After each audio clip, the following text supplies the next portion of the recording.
వాళ్ళు చెప్పారు. సీఎం గారు కూడా ఎటువంటి పరిస్థితుల్లో ఆలయ సాంప్రదాయాలు, ఆచారాల విషయంలో మీరు రాజీ పడకూడదు.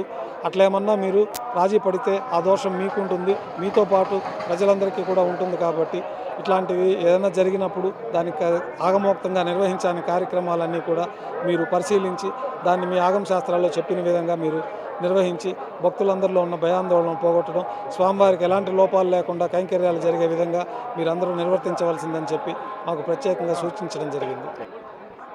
స్వామి అర్చకులు, ప్రధాన అర్చకులు చెప్తున్న దాని ప్రకారం ముఖ్యంగా స్వామివారి ప్రసాదాల్లో కానీ, నైవేద్యాల్లో కానీ, అన్న ప్రసాదాల్లో కలిగిన కల్తీకి సంబంధించిన ఏదైతే దోష నివారణ పవిత్రోత్సవాలతోనే ముగిసిందని, అయితే అన్న సత్రాల్లోని పోటులో కానీ, అదేవిధంగా లడ్డూ పోటులో కానీ, నైవేద్యం పోటులో కానీ పూర్తి స్థాయిలో ఈరోజు పంచగవ్వ సంప్రోక్షణ ద్వారా పూర్తి స్థాయిలో సంప్రోక్షణ జరిగిందని, దీనివల్ల భవిష్యత్తులో ఇలాంటివి జరగకుండా కూడా చర్యలు తీసుకోవాలి. ఇదే విషయాన్ని సీఎం కూడా తమకు చెప్పారని, సీఎం ఈ దేవుని విషయంలో రాజీ పడకూడదని ఆయన నిష్కర్షగా చెప్పినట్లు కూడా ప్రధాన అర్చకులు వేణుగోపాల్ దీక్షితులు అంటున్నారు. కెమెరా పర్సన్ పురుషోత్తంతో దామోదర్, తిరుమల నుంచి.